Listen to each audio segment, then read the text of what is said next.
बिस्मिल्लाहिर्रहमानिर्रहीम। शुरू अल्लाह के नाम से जो बड़ा मेहरबान और नहायत रहम करने वाला है। ज़ैद बिन साबित रज़ी अल्लाह तआला अन्हु कहते हैं कि नबी सल्लल्लाहु अलैहि वसल्लम अपने खच्चर पर बनी निजार के एक बाग में थे। हम भी आपके साथ थे। अचानक खच्चर बतक गया, करीब तक कि आपको गिरा देता। 6, 5 या 4 कब्रें थी। आप सल्लल्लाहु अलैहि वसल्लम ने फरमाया, इन कब्रों वालों को कौन जानता है? एक आदमी ने कहा, मैं। आप सल्लल्लाहु अलैहि वसल्लम ने फरमाया, ये लोग कब पैदा हुए? इसने कहा, ज़माने शिरक में। आप सल्लल्लाहु अलैहि वसल्लम ने फरमाया, ये उम्मत अपने कब्रों में आजमाई जाएगी।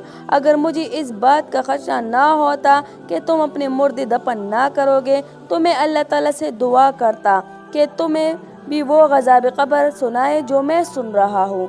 ज़ैद ने कहा, फिर आप हमारी तरफ मुतवज्जो हो गए और कहने लगे, आग के गज़ाब से अल्लाह ताला की पनाह मांगो। सहाबा कहने लगे, हम आग के गज़ाब से अल्लाह ताला की पनाह में आते हैं।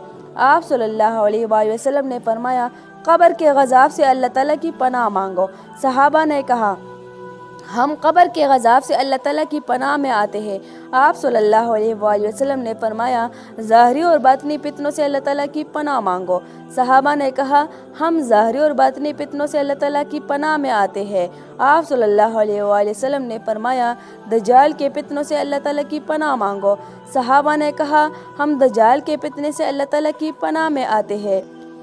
अबू सईद खुदरी रज़ी अल्लाह तआला अन्हु कहते हैं कि मैं नबी सल्लल्लाहु अलैहि वसल्लम के पास आया। आप बुखार में तप रहे थे। मैंने अपना हाथ आप पर रखा तो लिहाफ के ऊपर से बुखार की हरारत महसूस की। मैंने कहा, ए अल्लाह के रसूल, ये कितना शदीद है।